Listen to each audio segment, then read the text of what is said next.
प्रिय विद्यार्थियों, भारतीय दृष्टिकोण से दर्शन की अवधारणा के ही संदर्भ में अब हम आगे चर्चा करेंगे। भारतीय दर्शन और पाश्चात्य दर्शन की विचारधारा में मूल अंतर क्या है। तो जैसा कि हम सब इतनी देर से भारतीय दर्शन के बारे में चर्चा करते आए, भारतीय दर्शन में दर्शन को क्या कहते हैं? दृश्य धातु से निर्मित शब्द है जिसका अर्थ होता है देखना। दृश्यते अन्येनिति दर्शनम, जिससे सत्य के दर्शन हो, वो सत्य का ज्ञान हो, सत्य को देखा जा सके, वो दर्शन है। अब यहाँ सत्य क्या है, कैसे देखना है, इसकी चर्चा भी हम करेंगे। उससे पहले हम आ जाएं पाश्चात्य दर्शन में। पाश्चात्य दर्शन में दर्शन को अंग्रेजी में फ़िलॉसफ़ी कहते हैं और फ़िलॉसफ़ी दो ग्रीक भाषा के शब्द से मिलकर बना है, फ़िलॉस और सोफिया। फ़िलॉस का अर्थ है प्रेम और सोफिया का अर्थ है ज्ञान। तो ज्ञान से प्रेम ही दर्शन है। तो यहाँ थोड़ा सा अंतर आ गया। इस अंतर को और स्पष्ट रूप से समझाने के लिए मैंने चित्र बनाया है कि भारतीय दर्शन में दृश्यते अन्येनिति दर्शनम में मैं कौन हूँ। जब ये हमारी भाई देखने की जो हमारी इंद्री है वो आँखें हैं, यहाँ पर भी आँख है और यहाँ पर भी आँख है, पर अब क्या देखना है? तो भारतीय दर्शन क्या कहता है कि भीतर देखना, अंदर देखना ही दर्शन है। ठीक है, जिससे अपने शरीर के भीतर देखा जा सके, बाहर नहीं, इंद्रिय जन्य ज्ञान नहीं। यहाँ हम इसके अंदर क्या क्या चल रहा है ये सब कुछ जब हम देखने लग जाते हैं, समझने लग जाते हैं, अंतर्दृष्टि जब विकसित हो जाती है तो वो दर्शन होता है। और पाश्चात्य दर्शन क्या कहता है कि जब हमारी आंखें बाहर प्रकृति क्या है, पेड़ पौधे, पशु पक्षी, सूरज, चंद्रमा, जीव जंतु, इन सब का आपस में संबंध क्या है, कैसे है, उत्सुकता, जिज्ञासा जिसका आधार है, वो हुआ फिलॉसफी। तो मूलभूत अंतर आपको बहुत अच्छे से यहाँ स्पष्ट हो गया होगा। भारतीय दर्शन भीतर देखने की बात करता है और पाश्चात्य दर्शन बाहर प्रकृति को देखने की बात करता है। इसको और इस तरीके से भी समझ सकते हैं, जैसे कि अब आप एक पुष्प को ले लें तो भारतीय दर्शन उस पुष्प को निहारता है, उस पर तर्क नहीं करता, उसकी सुंदरता को, उसके गुणों को समझने का प्रयास करता है, जानने का प्रयास करता है कि कैसे एक ही गुलाब का वृक्ष है, उसमें अलग अलग तरीके के फूल होते हैं। प्रत्येक गुलाब का पुष्प जो एक पेड़ में खिला हुआ है वो दूसरे पुष्प से भिन्न कैसे है, उस पुष्प में अलग से सुंदरता कैसे है। फिर वो पुष्प जब कली के रूप में होता है, फिर वो थोड़ा खिलता है, पूरा खिलता है, फिर मुरझा जाता है, समाप्त हो जाता है उसका जीवन चक्र। तो ये सब कैसे एक पेड़ के अंदर घटित होता है, इसको समझने का प्रयास करता है। जबकि फ़िलॉसफ़ी के अकॉर्डिंग देखें तो वहाँ पर हम पुष्प का एनालिसिस करते हैं, उसको तोड़ करके देखते हैं कि इसमें सेपल्स होते हैं, पेटल्स होते हैं, एंथर्स होते हैं, है ना, गाइनीशियम का पार्ट होता है। तो एक पुष्प में पेडिसिल होता है, पुष्प के अलग अलग भागों की व्याख्या की जाती है। तो क्या हो गया कि यहाँ पर फिर कुछ सिद्धांत निकल करके आते हैं।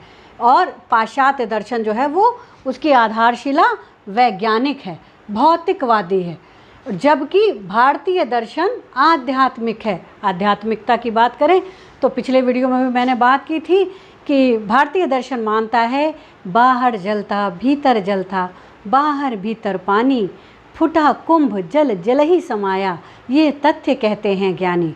तो भारतीय दर्शन मानकर चलता है कि जिस प्रकार समुद्र में अगर हम एक घड़े में पानी रख करके प्रवाहित कर दें तो कुछ दूर चलने के बाद वो घड़ा फूट जाता है और घड़े के भीतर का पानी और समुद्र का पानी एकाकार हो जाता है, उसमें आप अंतर नहीं कर सकते। वैसे ही इस ब्रह्मांडीय ऊर्जा का एक अंश मानव शरीर में है। ये वही ऊर्जा है जो ब्रह्मांड की ऊर्जा है और ये शरीर तो सिर्फ माध्यम है और ये माध्यम एक दिन समाप्त हो जाएगा तो मानव की जीवन ऊर्जा उस ब्रह्मांड की ऊर्जा से मिल जाएगी, एकाकार हो जाएगी, उसमें हम अंतर नहीं कर सकते। ये आधार है भारतीय दर्शन का। तो ये जीवन का दर्शन है, व्यवहारिक है। भारतीय दर्शन साधन है, साधन माने कि जीवन की वास्तविकता को देखने का, समझने का साधन मात्र है, जबकि पाश्चात्य दर्शन साध्य है। यहाँ ये मान कर के चलते हैं कि इसी को प्राप्त करना था, हमें यही जानना था कि एक पुष्प में कितने भाग होते हैं, प्रत्येक पुष्प को हम कैसे वर्गीकृत कर सकते हैं, किस किस प्रकार के होते हैं, है ना, उनकी विशेषताएं अलग अलग क्या होती हैं, तो वो उनको पूर्णता मिल जाती है। साधन और साध्य को आप ऐसे भी समझ सकते हैं, जैसे आप विद्यालय जाते हैं तो विद्यालय जाना, हमारा विद्यालय जो है वो हमारा साध्य है, पर किस साधन से जाते हैं, वो बस है, रिक्शा है, अपनी गाड़ी है, बाइक है, तो वो साधन है। तो उसी तरीके से भारतीय दर्शन दर्शन को साधन के रूप में, माध्यम के रूप में मानता है, अंतिम लक्ष्य नहीं है, जबकि यहाँ पर वो साधन नहीं होकर के पाश्चात्य में साध्य है। फिर आ जाए हम कि भारतीय दर्शन ब्रह्मांड से जीवात्मा को एकाकार करना, माने सब तर्क समाप्त हो जाते हैं, सुख दुख हानि लाभ ये सारे विरोधाभास जहाँ समाप्त हो जाएं, तब आप दर्शन के ज्ञान को प्राप्त कर सकते हैं, दर्शन को देख सकते हैं, उसकी अनुभूति कर सकते हैं। जबकि पाश्चात्य दर्शन तर्क आधारित है, लॉजिकल है, कि कैसे जो है वो मनुष्य का शरीर कार्य करता है, कैसे जो है हमारा दिमाग कार्य करता है, कैसे हमारा मस्तिष्क और हृदय आपस में जुड़े हुए हैं, है ना, कैसे हमारे शरीर की जीवन ऊर्जा बाहर की जीवन ऊर्जा से जुड़ी हुई है। इसके लिए जब तक तर्क नहीं प्रस्तुत करेंगे वो स्वीकार नहीं किया जाएगा। तो पाश्चात्य दर्शन में जब भी अभी हम लोग आगे भी जानेंगे, आदर्शवाद, प्रकृतिवाद, प्रयोजनवाद, ये सब तर्क आधारित हैं और सैद्धांतिक हैं। जैसे प्रकृतिवाद मानता है back to nature, follow the nature, प्रकृति की ओर लौटो, प्रकृति का अनुसरण करो, है ना। प्रयोजनवाद मानता है कि society is the measure of all things, समाज ही सबका मापदंड है मूल्यों का। तो ये अलग अलग सिद्धांतों की रचना करते हैं जो लॉजिकल होते हैं।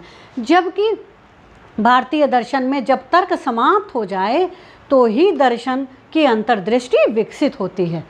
अच्छा, भारतीय दर्शन धर्म की व्यापक व्याख्या करता है। व्यापक व्याख्या से मतलब धार्यते इति धर्मा, धर्म किसे कहा गया है, जो धारण करने योग्य हो।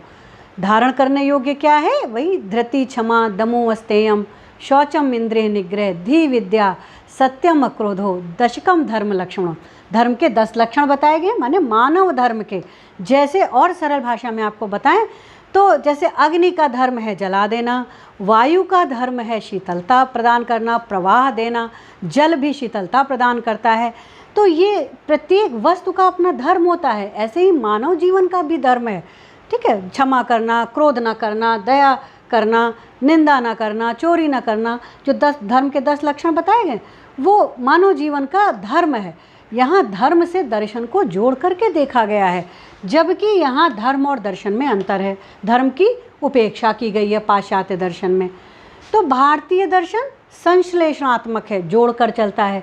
क्या चीज़ें जोड़कर चलता है, जीवन को, तर्क को, ज्ञान को, विज्ञान को, सब को जोड़ने की कला ही भारतीय दर्शन का आधार है। जबकि यहाँ हम सब कुछ अलग अलग कर देते हैं। पाश्चात्य दर्शन अलग अलग रूपों में व्याख्या करता है, जैसे तत्व मीमांसा, ज्ञान मीमांसा, मूल्य मीमांसा, अलग अलग एपिस्टेमोलॉजी, मेटाफिजिक्स, इन रूपों में जो हम आगे कभी चर्चा करेंगे वो विश्लेषण करके चीज़ों को देखता है ना।